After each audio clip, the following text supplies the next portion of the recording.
ಹಾಗೆ ಕಾರ್ಪೆಟ್ ಹೇಳಿದ್ದೀನಿ. So carpet ಎಲ್ಲ ಅಪ್ಲೈ ಮಾಡ್ತಾ ಹೋಗ್ತೀನಿ. ಹಾಗೆ ಇಲ್ಲಿ ಇದನ್ನ ರೆಂಡರ್ ಬೇಕಾದ್ರೆ ತೆಗೆದ ಲೈಟಿಂಗ್ಸ್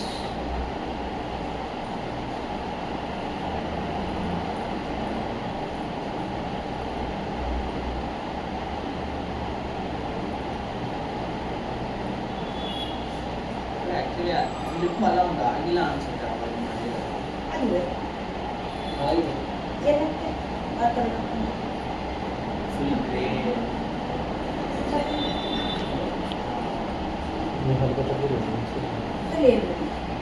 ಇಲ್ಲ ಇಲ್ಲ ಹೇಗ್ರೆ ಈ ಥರ ಕಾಣಿಸ್ತಲ್ಲ, ನಾನು ಅಪ್ಸೈಡ್ ಆಗಿದೆ ಅನ್ಕೊಂಡಿದ್ದೀನಿ. ಇಲ್ಲ ಅದು ಅಲ್ಲಿ ಹಾಕಿದೆ ಅಂದರೆ ಫ್ಲಿಪ್ಪಲ್ಲ ಅಲ್ಲಿ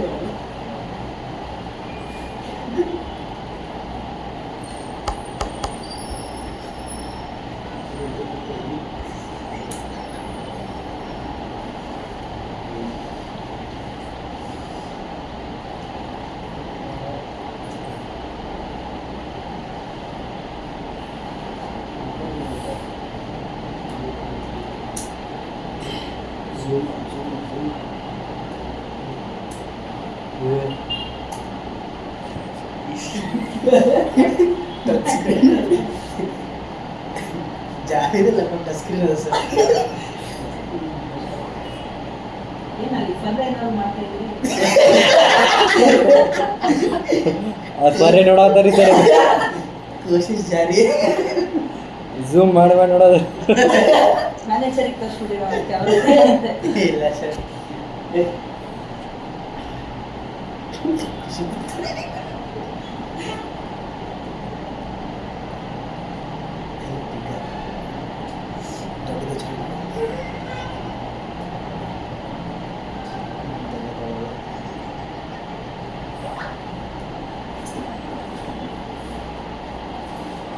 ಓಕೆ ಹಾಗೆ ರೆಂಡರ್ ಪಾರ್ಟ್ ಒಂದು ಸ್ವಲ್ಪ ಹೇಳ್ತೀನಿ.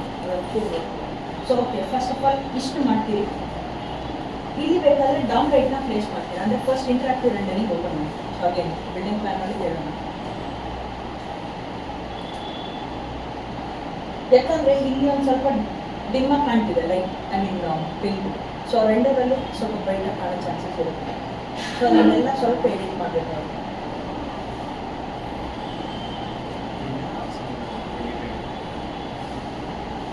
ಓಕೆ ಸೊ ಇಂಟ್ರಾಕ್ಟಿವ್ ರೆಂಡರಿಂಗ್ ನೀವು ಓಪನ್ ಮಾಡಿ.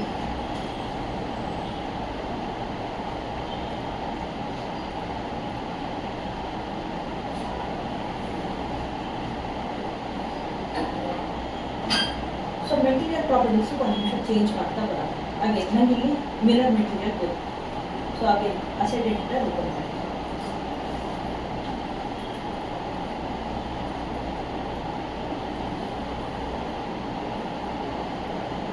ಫಸ್ಟ್ ಇಲ್ಲಿ ಮಿರರ್ ಮೆಟೀರಿಯಲ್ ಕೊಡೋಣ, ಅಂದರೆ ಆ ಮಿರರ್ಗೆ ಎಕ್ಸಾಕ್ಟ್ ಮಿರರ್ ಮೆಟೀರಿಯಲ್ ಕ್ರಿಯೇಟ್ ಮಾಡ್ಕೊಳ್ಳೋಣ.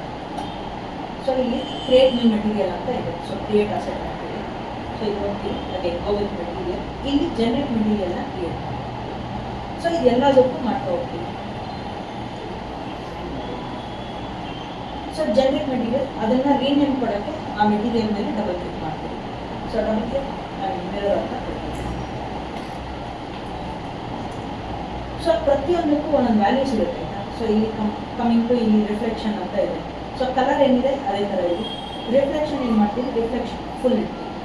Okay so reflection full values. ಆಮೇಲೆ ರಿಫ್ಲೆಕ್ಷನ್ IOR ಅಂತ ಇದೆ, ಅದನ್ನು ಎನೇಬಲ್ ಮಾಡ್ತೀವಿ.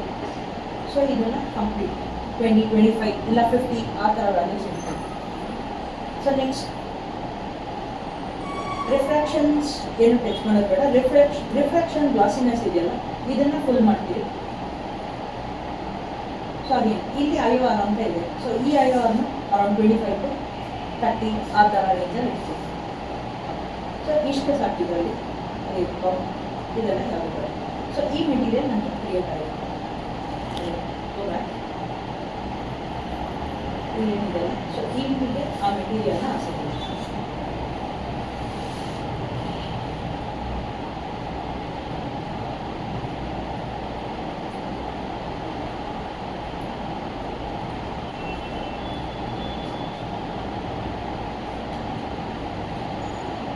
ಇವಾಗ ನನಗೆ ಇಲ್ಲಿ ಒಂದು ಸ್ವಲ್ಪ ರಿಫ್ಲೆಕ್ಷನ್ ಕಾಣ್ತೀವಿ. ಅವಾಗಲೇ ಸ್ವಲ್ಪ ಬ್ಲೂ ಕಲರ್ ಬರ್ತೀವಿ. ಈಗ ವಾಲ್ ಪೇಂಟ್ ರಿಫ್ಲೆಕ್ಷನ್ ಆಗ್ತದೆ. ಇಫ್ ಇನ್ ಕೇಸ್ ಸ್ವಲ್ಪ ಏನಾದರೂ ಇನ್ನು ಡೀಟೇಲ್ ಆಗಿ ಡೆಪ್ತ್ ಆಗಿ ತೋರಿಸ್ತೀವಿ ಅಂದರೆ ಅದ್ರ ಮುಂದೆ ಬೇಸ್ ಏನಾದರೂ ಇಟ್ಬಿಟ್ಟು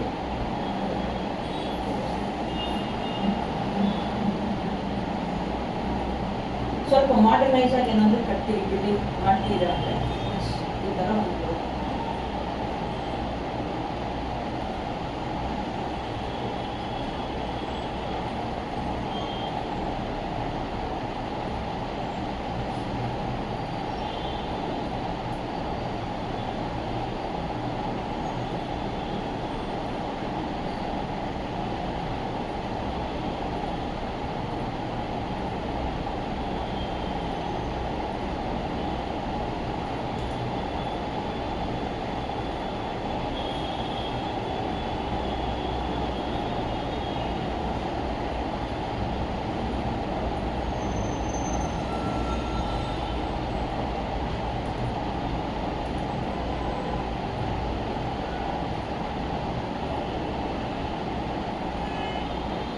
ಇದು ನನ್ನ ಮಿರರ್ ಮೆಟೀರಿಯಲ್ ಆಗಿ ಕನ್ವರ್ಟ್ ಆಗಿದೆ. ಸೊ ಅದನ್ನೇನಾದರೂ ಸ್ವಲ್ಪ ಡೀಟೇಲಿಂಗ್ ತೋರಿಸ್ತೀವಿ ಅಂದರೆ ಅದ್ರ ಮುಂದೆ ವಾಲ್ ಏನಾದರೂ ಇಡ್ತೀವಿ.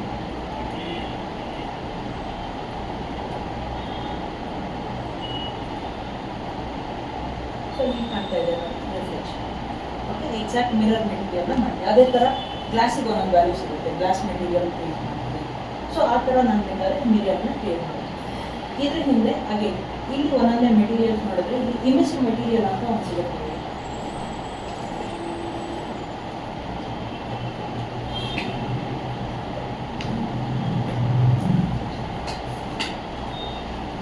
ನಿಮ್ದ್ರಲ್ಲೂ ಇದೆ ಇಮಿಸಿವ್ ಅಂತ. ಆ ಇಮಿಸಿವ್ ಮೆಟೀರಿಯಲ್ನ ಬೇಕಾದ್ರೆ ಬ್ಯಾಕ್ಗ್ರೌಂಡ್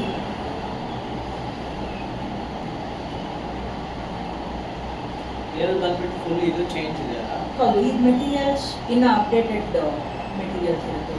ಹಾಗೆ ಇದ್ರಲ್ಲಿ ಗ್ಲಾಸಿನೆಸ್ಸು, ಆಮೇಲೆ ಇಲ್ಲಿ ಮ್ಯಾಪಿಂಗ್ ಅಂತೆಲ್ಲ ಹೇಳಿದ್ನಲ್ಲ, ಆ ಮ್ಯಾಪಿಂಗ್ ಬೈ ಡಿಫಾಲ್ಟ್ ಅದೇ ತೊಗೊಬಿಡುತ್ತೆ, ಯಾವ್ದಾವ್ದಕ್ಕೆ ಯಾವ್ದಾವ್ದು ಮ್ಯಾಪಿಂಗ್ ಬೇಕಾದ್ರೆ. ಸೊ ಅದಕ್ಕೆ ಸ್ವಲ್ಪ ಔಟ್ಪುಟ್ ಚೆನ್ನಾಗಿ ಬರುತ್ತೆ. ಹೌದು, ಇಲ್ಲಿ ಬೇಕಾದರೆ ಇಮಿಸಿವ್ ಮೆಟೀರಿಯಲ್ ಇದೆ. ಸೊ ಇದೆ ಇಮಿಸಿವ್ ಅಂತ ಹೇಳಿದ್ರೆ ಸ್ವಲ್ಪ ಬ್ರೈಟ್ನೆಸ್ನ ಜಾಸ್ತಿ ಮಾಡೋದು, ಅಂದರೆ ಅದು ಕಲರ್ ಥರ ಆಯಿತಾ. ಇಮಿಸಿವ್ ಮೆಟೀರಿಯಲ್ನ ಕೊಡಿ, ಅಂದರೆ ಈಗ ಪಿಲ್ಲೂ ಅಷ್ಟೇ ಸ್ಟ್ರಿಪ್ ಲೈಟ್ ಥರ ಬೇಕು ಅಂತ ಹೇಳಿದ್ನಲ್ಲ. ಸೊ ಆ ಸ್ಟ್ರಿಪ್ ಲೈಟ್ ಜಾಗದಲ್ಲಿ ಇಮಿಸಿವ್ ಮೆಟೀರಿಯಲ್ನ ಕೊಡ್ಕೊಂಡು, ಸೊ ಅದ್ರ ಔಟ್ಪುಟ್ ಬೇಕಾದ್ರೆ ತೋರಿಸ್ತೀನಿ. ಸೊ ವಾಟ್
ನಿಮ್ದ್ರಲ್ಲಿ ಚೆನ್ನಾಗಿ ಕೊಡುತ್ತೆ. ಐ ಮೀನ್ ನಿಮ್ದ್ರಲ್ಲಿ ಕೊಡಿ, ಇಮೇಜ್ ಮೆಟೀರಿಯಲ್ ಕೂಡ ಚೆನ್ನಾಗಿ ಕೊಡುತ್ತೆ.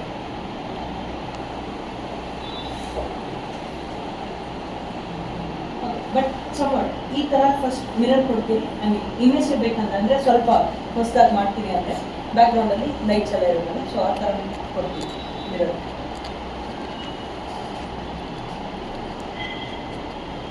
ಹಾಗೆ ಇದನ್ನು ಓಪನ್ ಮಾಡಿರ್ತೀವಿ ಅಸೆಟ್ ಎಡಿಟರ್. ಸೊ ಇಲ್ಲಿ ನಾನು ಒಂದೊಂದೇ ಮೆಟೀರಿಯಲ್ ಪ್ರಾಪರ್ಟೀಸ್ ಸ್ವಲ್ಪ ಚೇಂಜ್ ಮಾಡ್ತಾ ನನ್ನಲ್ಲೆಲ್ಲ ಬೈ ಡಿಫಾಲ್ಟ್ ಸೆಟ್ ಆಗಿದೆ.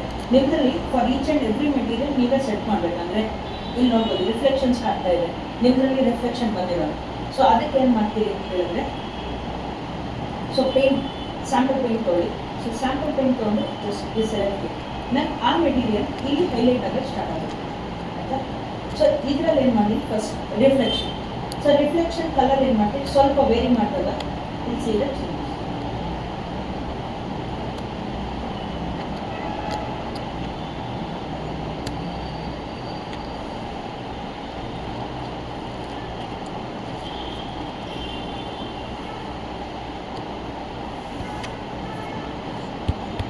ಸೊ ರಿಫ್ಲೆಕ್ಷನ್ ಕಲರ್ ನಾನು ಫುಲ್ ಕಡಿಮೆ ಇಟ್ಟಾಗ ನನ್ನ ರಿಫ್ಲೆಕ್ಷನ್ ಸ್ವಲ್ಪ ಝೀರೋ ಇರುತ್ತೆ. ಸೊ ಇದಾದಮೇಲೆ ರಿಫ್ಲೆಕ್ಷನ್ ವ್ಯಾಲ್ಯೂಸ್ ಫುಲ್ ಹೈಯಲ್ಲಿ ಇಟ್ಟಿದ್ರೆ ನಾನು ಕಂಪ್ಲೀಟ್ ರಿಫ್ಲೆಕ್ಷನ್ ಕಾಣ್ತಾ ಹೋಗುತ್ತೆ. So this first option. So ಹಾಗೆ ಇಲ್ಲಿ ರಿಫ್ಲೆಕ್ಷನ್ ರಫ್ನೆಸ್ ಅಂತ ಇದೆ. ಸೊ ರಫ್ನೆಸ್ಸು ನಿಮಗೆ ಅದೇ ಥರ. ಸೊ ಅಂದರೆ ಆ ಸರ್ಫೇಸ್ ಏನಾದರೂ ರಫ್ ಸರ್ಫೇಸ್ ಇರಬೇಕಾ, ಸ್ಮೂತ್ ಸರ್ಫೇಸ್ ಇರಬೇಕಾ, ಸೊ ಆ ಥರ ಸೆಟ್ಟಿಂಗ್ಸ್ನ ಮಾಡ್ತಾ ಹೋಗುತ್ತೆ. ಅಗೇನ್ ಫ್ರೀಸ್ನಲ್ ಅಂತ ಇದೆ. ಸೊ ಫ್ರೀಸ್ನಲ್ಲಿ ನಿಮ್ಗೆ ಇಲ್ಲಿ ಮಿರರಲ್ಲಿ ಇಂಪಾರ್ಟೆಂಟ್ ಆಗುತ್ತೆ. ಸೊ ಫ್ರೀಸ್ನಲ್ ಅಂತ ಕೊಟ್ಟರೆ ಫಾರ್ ಎಕ್ಸಾಂಪಲ್ ಕಾರ್ ಇದಿರುತ್ತಲ್ಲ, ಡ್ಯಾಶ್ ಇದಿರುತ್ತಲ್ವ ಮಿರರು. ಸೊ ಡ್ಯಾಶ್ ಮಿರರಲ್ಲಿ ಇವಾಗೆಲ್ಲ ಸಮ್ ಲೈಟು ಜಾಸ್ತಿ ರಿಫ್ಲೆಕ್ಟ್ ಆಗಬೇಕು, ಹಿಂದೆ ಬರೋಕ್ಕಾಗದಿಲ್ಲ, ಲೈಟ್ ರಿಫ್ಲೆಕ್ಟ್ ಆಗಬಾರ್ದು ಅಂತ ಹೇಳ್ಬಿಟ್ಟು ಸೊ ಇವಾಗೆಲ್ಲ ಏನು ಮಾಡ್ತಾರೆ IORನೆಲ್ಲ ಜಾಸ್ತಿ ಮಾಡಿರ್ತಾರೆ, ಅಂದರೆ ಅದು ನನಗೆ ಕಣ್ಣಿಗೆ ಕೊಡ್ತಾರೆ. ಸೊ ಆ ಥರ ಏನಾದರೂ ಮಾಡ್ತೀರಿ ಅಂತ ಹೇಳಿದ್ರೆ ಫ್ರೀಸ್ನೆಲ್ಲ ಆನ್ ಮಾಡಿ ಇಟ್ಕೊಳ್ತೀವಿ, ಅಂದರೆ ರಿಫ್ಲೆಕ್ಷನ್ ಕಡಿಮೆ ಇರುತ್ತೆ. ಸೊ ಆ ಥರ ಆಗ್ತಾ ಹೋಗುತ್ತೆ. ನೆಕ್ಸ್ಟ್ ಇಲ್ಲಿದೆ ಸರ್ಫೇಸ್ ಕಂಟ್ರೋಲ್. ಇಲ್ಲಿ ಬೇಕಂದರೆ ಗ್ಲಾಸಿನೆಸ್, ಯಾವುದಾದ್ರೂ ಒಂದು ಸ್ವಲ್ಪ ಗ್ಲಾಸಿ ಪೇಂಟ್ ಬೇಕಂದರೆ ಗ್ಲಾಸಿನೆಸ್ ಇರ್ತೀವಿ, ಇಲ್ಲಾಂದರೆ ರಫ್ನೆಸ್ನ ಸೆಟ್ ಮಾಡ್ತೀವಿ. ಹಾಗೆ ರಿಫ್ರಾಕ್ಷನ್ಸ್ ಏನು ಟಚ್ ಮಾಡೋಕ್ಕೆ ಹೋಗ್ಬೇಡಿ. ರಿಫ್ರಾಕ್ಷನ್ ವ್ಯಾಲ್ಯೂಸ್ ಎಲ್ಲ ಅದೆಷ್ಟಿದೆ ಆ ಮೆಟೀರಿಯಲ್ಗೆ ಅಷ್ಟೇ ಇದೆ. ಇಲ್ಲಾಂದ್ರೆ ಏನಾಗುತ್ತೆ, ಇದನ್ನೇನಾದರೂ ಕಂಪ್ಲೀಟ್ ಫುಲ್ ಏನಾದರೂ ಇಟ್ಟರೆ ಏನಾಗುತ್ತೆ, ಇವೆಲ್ಲ ಇನ್ವಿಸಿಬಲ್ ಆಗೋಕ್ಕೆ ಸ್ಟಾರ್ಟ್ ಆಗುತ್ತೆ. ಅಂದರೆ ಈ ಮೆಟೀರಿಯಲ್ಸ್ ಕಂಪ್ಲೀಟಾಗಿ ಇನ್ವಿಸಿಬಲ್ ಆಗುತ್ತೆ. ಸೊ ಅದನ್ನೆಲ್ಲ ಗ್ಲಾಸ್ ಮೆಟೀರಿಯಲ್ಸ್ಗೆ ಯೂಸ್ ಮಾಡ್ತಾ ಹೋಗ್ತೀವಿ.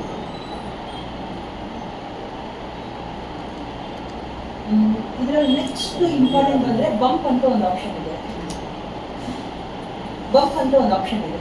ಸೊ ಇಲ್ಲಿ ಬಂಪ್ ಬಂದು ಈ ಮೆಟೀರಿಯಲ್ ನೋಡ್ತಾ ಇದ್ದೀರಲ್ಲ, ಸೊ ಇಲ್ಲಿ ಪ್ಯಾಚಸ್ ಇದೆ ನಮಗೆ. ಆ ಪ್ಯಾಚಸ್ ಏನಾದರೂ ನಿಮಗೆ ನಾನು ಸ್ವಲ್ಪ ರಿಯಲಿಸ್ಟಿಕ್ ಆಗಿ ಕಾಣಬೇಕಂತ ಹೇಳಿದ್ರೆ ಸೊ ಇಲ್ಲಿ ನಾವು ಬಂಪ್ನ ಆನ್ ಮಾಡ್ತೀವಿ. ಆನ್ ಬಂಪ್ ಬಿಟ್ಟು ಇಲ್ಲಿ ನಿಮಗೆ ಬಂಪ್ ಮ್ಯಾಪ್ ಬೇಕಾ ಇಲ್ಲ ನಾರ್ಮಲ್ ಮ್ಯಾಪ್ ಬೇಕಾ ಅಂತ ಚೂಸ್ ಮಾಡ್ತೀವಿ.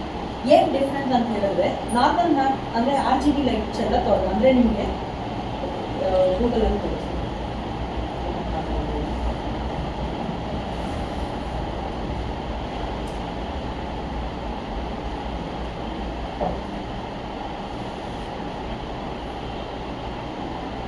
ಸೊ ಅಂದರೆ this one is normal map. ಅಂದರೆ ಆ ಮೆಟೀರಿಯಲ್ ಏನಿದೆ ಸ್ವಲ್ಪ ಎತ್ತಿರೋ ಥರ ಕಾಣುತ್ತೆ, ಅಂದರೆ ಸ್ವಲ್ಪ ಏನು ಅದರಲ್ಲಿ ಸ್ವಲ್ಪ ಡಿಸ್ಪ್ಲೇಸ್ಮೆಂಟ್ ಇರುತ್ತೆ. ಸೊ ಅದಕ್ಕೆ ನಾವು ಇಲ್ಲಿ ಬಂಪ್ ಮ್ಯಾಪ್ನ ಕೊಡ್ತಾ ಹೋಗ್ತೀವಿ. ಈ ಥರ ಮ್ಯಾಪಿಂಗ್ ಅಗೇನ್ ನಿಮಗೆ ಇದರಲ್ಲೇ ಸಿಗೋದು. ನೀವು ನಾವು ಮ್ಯಾಪಿಂಗ್ ಪ್ಲೇಸ್ ಮಾಡ್ತೀವಿ, ಹಾಗೆ ಇದ್ರ ಮೇಲೆ ಕ್ಲಿಕ್ ಮಾಡಿ ಟೆಕ್ಸ್ಚರ್ ಸ್ಲಾಟ್. ಇಲ್ಲಿ ನಾನು ಅದಕ್ಕೆ ಬೇಕಾದಂಥ ಫೈಲ್ಸ್ ಎಲ್ಲ ಇದೆ. ಸೊ ಇಲ್ಲಿ ನೋಡ್ಬೋದು ಈ ಪರ್ಟಿಕ್ಯುಲರ್ ಫೈಲ್ಗೆ. ಸೊ ಇಲ್ಲಿ ಇದು ಡಿಫ್ಯೂಸ್ ಮ್ಯಾಪ್, ಇದು normal map, like roughness map. So ಈ ಥರ ನನಗೆ ಬೇರೆ ಬೇರೆ ಮ್ಯಾಪಿಂಗ್ ಇದೆ. ಸೊ ಅಂದರೆ ಹೆಸರಲ್ಲೇ ನೋಡಬೇಕು, ಇಲ್ಲ ಅದರಲ್ಲೇ ಇರುತ್ತೆ. ಇವನ್ ನಿಮ್ಮದ್ರಲ್ಲೂ ನೀನು 5.05 ಅಲ್ಲೇ ಇರುತ್ತೆ. ಆ ಮ್ಯಾಪಿಂಗ್ ನಾವು ಪ್ಲೇಸ್ ಮಾಡ್ತಾ ಬರ್ತೀವಿ. ಆಮೇಲೆ ಆ ಮ್ಯಾಪಿಂಗ್ ವ್ಯಾಲ್ಯೂದಲ್ಲಿ ಸ್ವಲ್ಪ ನಾವು ಗೇಮ್ ಮಾಡ್ತಾ ಹೋಗ್ತೀವಿ. ಅಂದರೆ ಸ್ವಲ್ಪ ವ್ಯಾಲ್ಯೂಸ್ ಇನ್ಕ್ರೀಸ್ ಮಾಡೋದು. ಸೊ ಇಲ್ಲಿ ನಾನು ಸಮ್ ಹೈಯರ್ ವ್ಯಾಲ್ಯೂಸ್ ಕೊಟ್ಟಿದ್ದೀನಿ. ಸೊ ಅವಾಗ ಏನಾಗುತ್ತೆ, ನನಗೆ ರಿಯಲಿಸ್ಟಿಕ್ ಆಗಿ ಇಮೇಜ್ ಬರ್ತಾ ಹೋಗುತ್ತೆ. ಸೊ ಈ ಥರ ಎಲ್ಲ ಮೆಟೀರಿಯಲ್ಸ್ಗೂ ಸೆಟ್ ಮಾಡಿದೆ. ಅಂದರೆ ಫ್ಲೋರಿಂಗ್ ಮೆಟೀರಿಯಲ್ಸ್, ಇಲ್ಲಾಂದರೆ ವಾಲಲ್ಲಿ ಏನಾದರೂ ಇಲ್ಲಾಂದರೆ ಪೇಂಟ್ ಕೊಡ್ತೀವಿ. ಸೊ ಟೆಕ್ಸ್ಚರ್ ಪೇಂಟ್ ಕೊಡ್ತೀವಿ. ಆ ಟೆಕ್ಸ್ಚರ್ಸ್ ಎಲ್ಲ ಇದು ಬರುತ್ತಲ್ಲ, ಸೊ ಆ ಥರ ಮೆಟೀರಿಯಲ್ಸ್ಗೆಲ್ಲ ಕೊಡ್ತಾ ಹೋಗ್ತೀವಿ. ಹಾಗೆ ಗೂಗಲಿಂದ ಏನಾದರೂ ಟೆಕ್ಸ್ಚರ್ ತೊಗೊಬಂದರೆ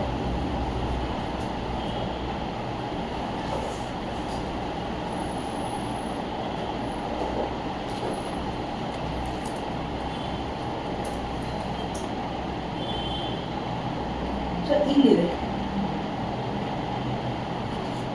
ನಾನು ಇವಾಗ ಇದು ಟೆಕ್ಸ್ಚರ್ ಪೇಂಟ್, ಇದು ನಾನು ನೋಡಿದಾಗ ಐ ಮೀನ್ 2D ಥರ ಅಂದರೆ ಲೈನ್ಸ್ ಏನೂ ಕಾಣೋದಿಲ್ಲ. ಅದನ್ನ ಏನು ಮಾಡ್ತೀನಿ, ಇದಕ್ಕೆ ನಾನು ಹಾಗೆ ಡಿಸ್ಪ್ಲೇಸ್ಮೆಂಟ್ ಮ್ಯಾಪು, ಈಗ ಡಿಫ್ಯೂಸ್ ಮ್ಯಾಪ್ ಎಲ್ಲ ಬಂಪ್ ಎಲ್ಲ ಕೇಳಿದ್ನಲ್ಲ, ಸೊ ಆ ಬಂಪ್ ಮ್ಯಾಪ್ ಎಲ್ಲ ಕೊಟ್ಟರೆ ಇದು ಲೈನ್ಸ್ ಇಲ್ಲಿ ಏನು ಕಾಣ್ತಾ ಇದೆ ನಿಮಗೆ. ಸೊ ಈ ಲೈನ್ಸ್ ಎಲ್ಲ ಎದ್ದು ಬಂದಿರೋದಂದರೆ ಸ್ವಲ್ಪ 3D ಕಾಣಕ್ಕೆ ಸ್ಟಾರ್ಟ್ ಆಗುತ್ತೆ. ಸೊ ಇದಕ್ಕೆ ನಾವು ಬಂಪು, ಡಿಫ್ಯೂಸ್ ಈ ಥರ ಮ್ಯಾಪಿಗೆ ಯೂಸ್ ಮಾಡ್ತಾ ಹೋಗ್ತೀವಿ. ನೀವೇನಾದರೂ ಗೂಗಲಲ್ಲಿ ಮಾಡಿದ್ರೆ ಇದಕ್ಕೆ ಡಿಸ್ಪ್ಲೇಸ್ಮೆಂಟ್ ಮ್ಯಾಪ್ ಎಲ್ಲ ಸಿಗಲ್ಲ ನಿಮಗೆ. ಸೊ ಇದನ್ನು ಬೇಕಾದರೆ ಹಾಗೆ ಗೂಗಲಲ್ಲಿ ಸರ್ಚ್ ಮಾಡ್ತಾ ಹೋಗ್ತೀನಿ, ಫೈಲ್ಸ್ನೆಲ್ಲ ಡೌನ್ಲೋಡ್ ಮಾಡಿ ಇಟ್ಕೊಳ್ತೀನಿ. ಇಲ್ಲ ಅಂತ ಹೇಳಿದ್ರೆ ಅದಕ್ಕೆ ಪಾಲಿಹೆವೆನ್ ಅಂತ ಒಂದು ವೆಬ್ಸೈಟ್ ಇದೆ, ಹಾಗೆ ನಾನು ಹೇಳಿದ್ದೆ ಅದನ್ನು.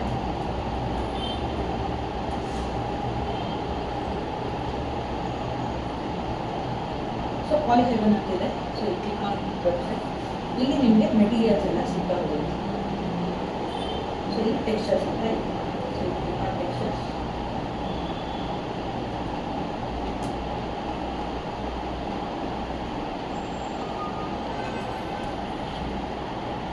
ಸೊ ಇಲ್ಲಿ ನನಗೆ ರಿಯಲಿಸ್ಟಿಕ್ ಇಮೇಜ್ಗಳು ಸಿಗಬೇಕಂದ್ರೆ ಆ ಥರ ಗೂಗಲಿಂದ ಡೌನ್ಲೋಡ್ ಮಾಡಿಕೊಂಡ್ರೆ ಸೊ ಇಲ್ಲಿ ನಿಮಗೆ ಟೆಕ್ಸ್ಚರ್ಸ್ ಎಲ್ಲ ಸಿಗುತ್ತೆ.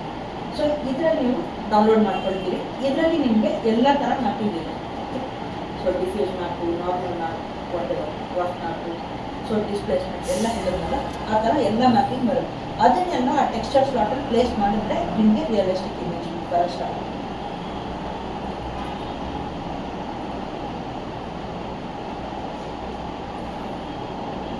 ಇಲ್ಲಿ ನೋಡ್ಬೋದು, ನಾನು ಲೈಟಾಗಿ ಇಲ್ಲೆಲ್ಲ ಡಿಸ್ಪ್ಲೇಸ್ ಆಗಿದೆ ಬರೋಕ್ಕಿದೆಯಲ್ಲ. ಸೊ ಆ ಥರ ಡಿಸ್ಪ್ಲೇಸ್ಮೆಂಟ್ ನಿಮ್ಮಲ್ಲಿ ಕಾಣ್ತಾ ಹೋಗಿ ನಿಮ್ದಲ್ಲಿ ಇನ್ನೂ ಚೆನ್ನಾಗೇ ಕಾಣುತ್ತೆ ಬೇಕಾದ್ರೆ ಬೇಕು. ಅದು ಆ ಮೆಟೀರಿಯಲ್ಸ್ ಈಚ್ ಆ್ಯಂಡ್ ಎವ್ರಿವೇರ್ ಇಲ್ಲಿ ಇವನ್ ಈ ಥರ ಮೆಟೀರಿಯಲ್ಸ್ ಇಲ್ಲ, ಇಲ್ಲೂ ನೀವು ಅಪ್ಲೈ ಮಾಡ್ತಾ ಹೋಗ್ತೀವಿ. ಇಲ್ಲಾಗಿರ್ಬೋದು ಹಾಗೆ ಇಲ್ಲಿ. ಸೊ ಪ್ರತಿಯೊಂದು ಕಡೆನೂ ಅಪ್ಲೈ ಮಾಡ್ತೀವಿ. ಇಲ್ಲಾಂದರೆ ಈ ಮೆಟೀರಿಯಲ್ ಏನು ಕೊಟ್ಟಿದ್ದಾರೆ ಈ ಮೆಟೀರಿಯಲ್ನ ಬೇಕಾದರೆ ರಿಮೂವ್ ಮಾಡ್ತಾ ಹೋಗ್ತೀವಿ. ಸೊ ಇದ್ರ ಮೇಲೆ ರಿಮೂವ್ ಮಾಡಿಲ್ಲ ಅಂತ ಹೇಳಿದ್ರು ಅದ್ರ ಮೇಲೆ ಬೇರೆ ಮೆಟೀರಿಯಲ್ಸ್ ಕೊಡ್ತಾರೆ. ಸೊ ನಿಮ್ಮದೇ ಅದು ಮೆಟೀರಿಯಲ್ಸ್ನ ಕೊಡ್ತಾರೆ. ಸೊ ಕೊಟ್ಬಿಟ್ಟು ಜಸ್ಟ್ ಇಂಟ್ರಾಕ್ಟಿವ್ ರೆಂಡರಿಂಗ್ನ ಸ್ಟಾಪ್ ಮಾಡ್ತೀವಿ.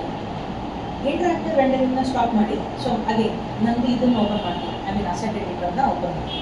ಅಸೆಟ್ ಎಡಿಟರಲ್ಲಿ ಹಾಗೆ ಸೆಟ್ಟಿಂಗ್ಸಿಗೆ ಹೋಗಿ. ಸೊ ಸೆಟ್ಟಿಂಗ್ಸಲ್ಲಿ ಹಾಗೆ ಇಲ್ಲಿ ಸ್ಟಾಪ್ ಮಾಡಿದ್ದೀನಿ. ಇಲ್ಲಿ ಫಸ್ಟ್ CPU ಮತ್ತು CUD, ಐ ಮೀನ್ CPU ಮತ್ತು GPU ಅಂತ ಇದೆ. ನಿಮ್ಮಲ್ಲಿ CUDA ಅಂತ ಒಂದು ಆಪ್ಷನ್ ಬರುತ್ತೆ. ಸೊ ಹಾಗೆ CPU ಬಂದುಬಿಟ್ಟು ನಿಮ್ಮ CPU ಅಲ್ಲಿ ರೆಂಡರ್ ಆಗ್ತಾ ಹೋಗುತ್ತೆ. ನೆಕ್ಸ್ಟ್ GPU ಅಂತ ಇದೆ, ಅದು ನಿಮ್ಮಲ್ಲಿ ಯಾವ ಇದಿದೆ ಅಲ್ಲ ಗ್ರಾಫಿಕ್ ಕಾರ್ಡ್, ಸೊ ಆ ಗ್ರಾಫಿಕ್ ಕಾರ್ಡ್ ಮೇಲೆ ರನ್ ಆಗ್ತಾ ಹೋಗುತ್ತೆ. So next one progressive rendering ಇದೆ. ಸೊ ಪ್ರೋಗ್ರೆಸಿವ್ ರೆಂಡರಿಂಗ್ನ ಆಫ್ ಮಾಡಿ ಇಡ್ತೀವಿ. ಸೊ ಇಲ್ಲಿ ನಾನು ಮತ್ತೆ ಕ್ವಾಲಿಟಿ ಅಂತ ಇದೆ. ಇಂಟ್ರಾಕ್ಟಿವ್ ರೆಂಡರಿಂಗಲ್ಲಿ ಓನ್ಲಿ ಲೋ ಪ್ಲಸ್ಸು ಮತ್ತು ಹೈ ಮೀಡಿಯಮ್ವರೆಗೂ ಇರೋದು ಅಷ್ಟೇ. ಸೊ ಇದರಲ್ಲಿ ಏನು ಮಾಡ್ತೀವಿ, ಮೀಡಿಯಮ್ ಪ್ಲಸ್ ಇಲ್ಲ ಹೈವರೆಗೂ ಸೆಟ್ ಮಾಡ್ತೀವಿ, ಅಂದರೆ ಫೈನಲ್ ರೆಂಡರಿಂಗ್. ಸೊ ಇದನ್ನು ಸೆಟ್ ಮಾಡಿದ್ಮೇಲೆ ಹಾಗೆ ಕ್ಯಾಮ್ರಾ ಆ್ಯಂಗಲ್ ಕೇಳುತ್ತೆ.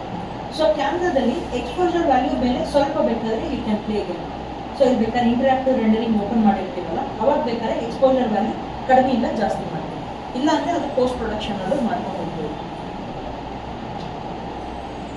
ಸೊ ಇನ್ನು ನೆಕ್ಸ್ಟ್ ಯಾವುದೋ ಆಪ್ಷನ್ಸ್ ಟಚ್ ಮಾಡೋಕ್ಕೆ ಹೋಗ್ಬಿಡಿ. ನೆಕ್ಸ್ಟ್ ರೆಂಡರ್ ಔಟ್ಪುಟ್ ಅಂತ ಇದೆ. ಸೊ ನಿಮ್ಮದು ಬೇಸಿಕ್ ಆಗಿ ಐ ಮೀನ್ ಕ್ಲಾರಿಟಿ ಸಿಗೋದೇ ನಿಮಗೆ ರೆಂಡರ್ ಔಟ್ಪುಟ್ ಇದೆ. So render output approximately around maximum 4000 ವ್ಯಾಲ್ಯೂಸ್ವರೆಗೂ ಸೆಟ್ ಮಾಡಿ, ಅಂದರೆ ನಮ್ಮ ಕಂಪ್ಯೂಟರ್ ಅಷ್ಟೇ ಬೇರೆ ಮಾಡೋಕ್ಕಾಗುತ್ತೆ. ಸೊ ನನ್ನರಲ್ಲಿ ಆಲ್ಮೋಸ್ಟ್ ಒಂದು 800 to 1180 ಆ ಥರ ಇದು ಮಾಡ್ತಾ ಹೋಗ್ತೀವಿ. ಇದೇನಂತ ಹೇಳಿದ್ರೆ ಸೊ ಈ ಡಾಟ್ಸ್ ಎಲ್ಲ ಕಾಣ್ತಿದ್ದಿಲ್ಲ. ಸೊ ಪರ್ ಇಂಚಲ್ಲಿ ನನಗೆ 4000 ಡಾಟ್ಸ್ ಅಂದರೆ 4K ಇಮೇಜ್ ಬರೋಕ್ಕೆ ಸ್ಟಾರ್ಟ್ ಆಗುತ್ತೆ. ಹಾಗೆ ನಿಮ್ಗೆ ಏನಾದರೂ ಸೇಫ್ ಫ್ರೇಮ್, ಇಲ್ಲಿ ಸೇಫ್ ಫ್ರೇಮ್ ಅಂತ ಒಂದು ಆಪ್ಷನ್ ಇದೆ. ಸೊ ಇಲ್ಲಿ ಸೇಫ್ ಫ್ರೇಮ್ ನಾನು ಇಲ್ಲಿ ಸೆಟ್ ಮಾಡಿದ್ರೆ ಸೊ ಇಲ್ಲಿ ಬ್ಲ್ಯಾಕಾಗೆ ಲೈನ್ ಬರ್ತಾ ಇದೆ. ಸೊ ಇಲ್ಲಿ ಬೌಂಡ್ರೀಸ್ ಇದೆ. ಸೊ ನನಗೆ ಆ ಬೌಂಡ್ರಿ ಒಳಗಡೆ ಇರೋ ಆಪ್ಷನ್ ಅಷ್ಟೇ ನನಗೆ ರೆಂಡರ್ ಆಗೋಕ್ಕೆ ಸ್ಟಾರ್ಟ್ ಆಗುತ್ತೆ. ಸೊ ನಾನು ಇಲ್ಲಿ ಸೇಫ್ ಫ್ರೇಮ್ನ ಸೆಟ್ ಮಾಡಿ ಇಲ್ಲಿ ಕ್ಯಾಮ್ರಾನ ಕರೆಕ್ಟಾಗಿ ಪ್ಲೇಸ್ ಮಾಡಿ ಸಿ ಮಾಡಿ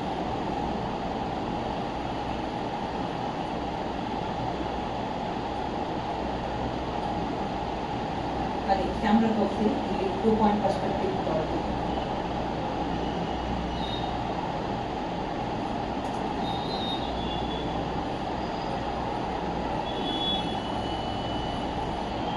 ಸೊ ಬಟ್ ನಂಗೆ ಇಷ್ಟು ರೆಂಡರ್ ಆಗ್ಬೇಕು ಅಂತ ಹೇಳಿದ್ರೆ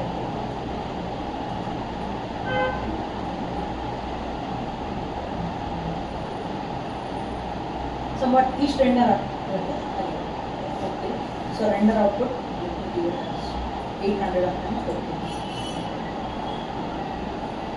ಓಕೆ, ನೆಕ್ಸ್ಟ್ ಏನಿದೆ ಇದೆಲ್ಲ ಅದೇ ಥರ ಹೇಳಿ. ಇಲ್ಲಿ ನಾಯ್ಸ್ ಲಿಮಿಟ್ ಅದೆಲ್ಲ ಇದೆ, ಬೇಕಾದ್ರೆ ಅದೇ ಬಿಲ್ಡಿಂಗ್ ಪ್ಲಾನಲ್ಲಿ ಹೇಳ್ತಾ ಬರ್ತೀವಿ. ಸೊ ಇಷ್ಟನ್ನು ಮಾಡಿ ನೀವು ಇಲ್ಲಿ ಏನು ಮಾಡ್ತೀರಿ, ಫೈನಲ್ ರೆಂಡರಿಂಗ್ನ ಸ್ಟಾರ್ಟ್ ಮಾಡ್ತಾ ಹೋಗ್ತೀವಿ. ಸೊ ಇಲ್ಲಿ ನನಗೆ ಫೈನಲ್ ರೆಂಡರ್ ಇದೆ. ಸೊ ರೆಂಡರ್ ವಿತ್ ಬೀರೆ ಅದು ಸ್ಲೋ ಆಗಿ ರೆಂಡರ್ ಆಗಕ್ಕೆ ಸ್ಟಾರ್ಟ್ ಆಗುತ್ತೆ.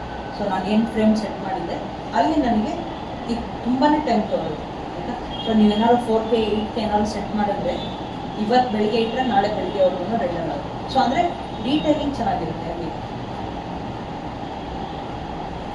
ಸೊ ಅದು ಎಷ್ಟು ವ್ಯಾಲ್ಯೂ ಆಗ್ತಾ ಇದೆ ನೋಡೋಕ್ಕೆ ಅಲ್ಲಿ ಇಲ್ಲಿ ಕ್ಲಿಕ್ ಮಾಡ್ತೀವಿ. ಸೊ ಇಲ್ಲಿ ಕ್ಲಿಕ್ ಮಾಡಿದ್ರೆ ಪರ್ಸೆಂಟೇಜ್ ಲೆಕ್ಕದಲ್ಲಿ ಬರ್ತಾ ಹೋಗುತ್ತೆ, ನಿಮ್ಗೆ ತೋರಿಸ್ತಾ ಇರುತ್ತೆ. ಸೊ ಒಂದು ಸೆಲ್ ಕಂಪ್ಲೀಟ್ ಆದಮೇಲೆ ಇಲ್ಲಿ ಫಿನಿಶ್ ಅಂತ ಬರುತ್ತೆ. ಸೊ ಅಲ್ಲಿಗೆ ನಾನು ರೆಂಡರ್ನ ಫಿನಿಶ್ ಮಾಡಿ ನನ್ನ ಫೈಲ್ನ ಬೇಕಾದರೆ ಇಲ್ಲಿ ಒಂದು ಸೇವ್ ಆಪ್ಷನ್ ಇದೆ, ಸೇವ್ ಕರೆಕ್ಟ್ ಚಾನಲ್ ಅಂತ. ಸೊ ಇಲ್ಲಿ ಕ್ಲಿಕ್ ಮಾಡ್ತೀವಿ. ಸೊ ಬೆಡ್ರೂಮ್ ಅಂತ ನಾನು ಕ್ಲಿಕ್ ಮಾಡ್ತೀನಿ. ಇಲ್ಲಿ PNG ಫಾರ್ಮ್ಯಾಟ್, ಇಲ್ಲಾಂದರೆ ಇಲ್ಲಿ ಬೇರೆ ಬೇರೆ ಫಾರ್ಮ್ಯಾಟ್ಸ್ ಇದೆ. ಸೊ ಇಲ್ಲಿ PNG ಅಂತ ಏನಾದ್ರು ಕ್ಲಿಕ್ ಮಾಡಿ ಸೊ ಅಂದರೆ ತುಂಬ ಟೈಮ್ ತೊಗೊಳುತ್ತೆ. ಟೈಮ್ ತೊಗೊಂಡು ಒಳ್ಳೆ ರೆಂಡರಿಂಗ್ ಔಟ್ಪುಟ್ ಕೊಡ್ತಾ ಹೋಗ್ತೀವಿ.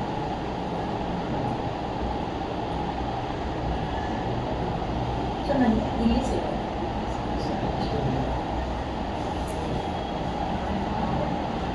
ಅಂದರೆ ಇದನ್ನ ರೆಂಡರ್ ಆಗ್ತಾ ಇದೆ, ಬಟ್ ರೆಂಡರ್ ಆದಮೇಲೆ ಒಳ್ಳೆ ಇಮೇಜ್ ಸಿಗುತ್ತೆ.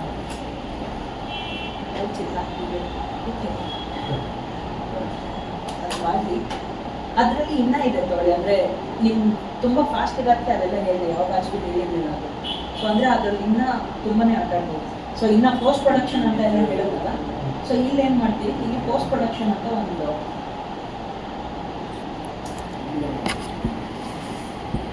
ಸೊ ಇಲ್ಲಿ ನೀವು ಹಾಗೆ ನಾನು ಅವಾಗಲೇ ಸ್ಯಾಚುರೇಷನ್ ಇಲ್ಲ ಎಕ್ಸ್ಪೋಜರಲ್ಲಿ ವ್ಯಾಲ್ಯೂಸ್ ಚೇಂಜ್ ಮಾಡ್ತೀವಿ ಅನ್ನಲ್ಲ.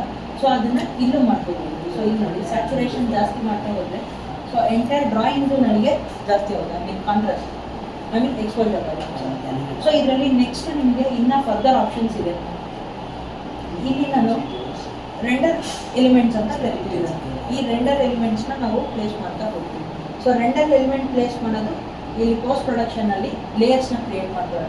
ಇಂಡೈರೆಕ್ಟ್ಲಿ ಫೋಟೋಶಾಪ್ ಮಾಡ್ತೀವಿ ಅಷ್ಟೇ. ಸೊ ಫೋಟೋಶಾಪ್ನ ಇಲ್ಲಿ ಮಾಡ್ತಾ ಹೋಗ್ತೀವಿ. ಅಂದರೆ ಬೆಳಗ್ಗೆ ಕ್ವಾಲಿಟಿ